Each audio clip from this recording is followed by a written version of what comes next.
예, 오동원 공수처장님. 네. 그거 앉아 계세요. 네. 저는 공수처장님이 허위 공문서 작성 행사죄 이미 기수에 이르렀다고 보고 물어봅니다. 다른 의원님들 질문처럼 그렇게 주저리 길게 말씀하실 필요 없고 제가 지금 여러 가지 질문을 할 거니까 단답형으로 간단하게 대답해 주세요. 12월 6일에 윤석열 대통령을 피해자로 명기해서 청구한 압수수색 영장과 또 대통령 및 국무위원 다수에 대한 통신영장 서울중앙지법에 청구했다가 다음 날인 12월 7일에 모두 기각된 사실이 있죠. 네. 12월 6일 날 청구된 영장 아니, 이자는 윤석열 예 아니요라만 대답하세요. 기각된 적 있죠? 네. 그래서 압수수색 영장의 대상 장소하고 대상 물건이 뭐였습니까?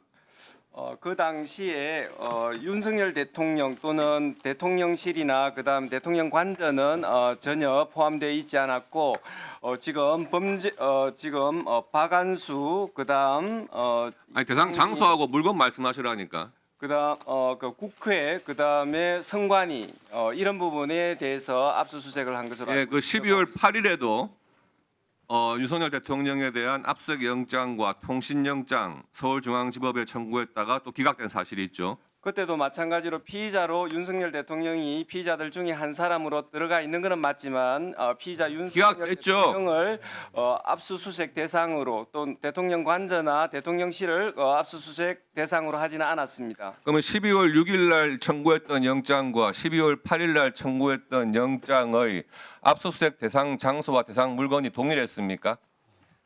지금 뭐 꼭 동일하지는 않을 걸로 보이는데 어쨌든 지금 대통령 동일합니까 안 합니까?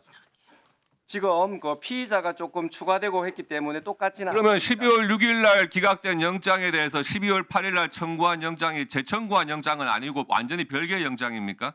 12월 8일 날 청구된 영장은 여인형 피의자가 포함되어 있고 그렇습니다. 그래서 여러 가지 재청구가 아니라 별도로 별개입니까? 청구된 영장입니다. 예.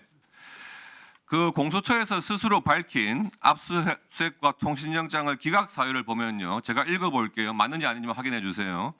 동일 또는 유사한 내용의 영장이 중복 청구되고 있으므로 각 수사기관 간 협의를 거쳐 중복되지 않도록 조정해 청구해달라는 취지하고 경찰과의 공조수사본부에서 향후 수사 조율 여부를 밝혀 다시 영장 청구를 할 것이 기대되는 점 등에 비춰 현 단계에서 기각한다.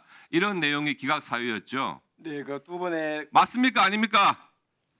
아니 지금 기각 사유가 이게 맞습니까? 아닙니까? 맞습니다. 예, 네. 물어보겠습니다. 근데 이때 기각했을 때가 그 12월 6일, 8일 이럴 때니까요. 12월 10일 날 10일쯤에 이제 경찰과 공수처가 공조수사본부를 가동해가지고 수사를 하기 전 단계였어요. 전 단계에서 이렇게 기각 사유를 서울중앙지방법원에서 밝힌 겁니다. 그런데 그 두 번째 사유를 보면은요. 경찰과의 공조수사본부에서 향후 수사 조율 여부를 밝혀서 다시 영장 청구를 할 것이 기대된다. 이렇게 밝히고 있거든요. 당시에는 공수처의 대통령의 내란죄에 대한 수사 권한이 과연 있느냐에 대해서 당연히 의문이 들고 있었고 경찰만이 대통령에 대한 내란 수사 권한이 있다 해서 지금 공조수사본부를 꾸려가지고 수사를 할 것이다 이렇게 지금 진행되고 있던 상황이었어요. 그러니까 서울중앙지법에서 기각할 때 당연히 이런 문구가 들어가는 겁니다. 공수처에 대해서 이 맥락 그대로 보면은 대통령의 내란죄에 대한 수사 권한이 없다 이렇게 읽히는 거 아닙니까?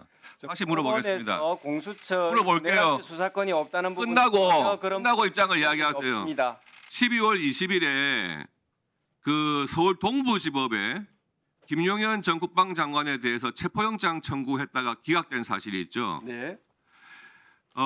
이 김용현 전 국방장관은 12월 10일 날 벌써 검찰이 청구해가지고 서울중앙지법에서 발부된 구속영장에 의해서 구속이 된 상태였습니다. 네. 그래서 동부구치소에 있었기 때문에 12월 20일 날 김용현 전 장관에 대해서 체포영장 청구를 동부지법에 한 거 아닙니까? 피의자의 현재지를 찾아서 그렇죠. 동부법원에 갔습니다. 그런데 이 영장도 기각이 됐어요. 그런데 구속돼 있는 사람에 대해서 체포영장을 했다는 거는 그 구속된 피해자가 출석을 거부하기 때문에 체포영장을 한 거 아니겠습니까? 맞습니까? 예.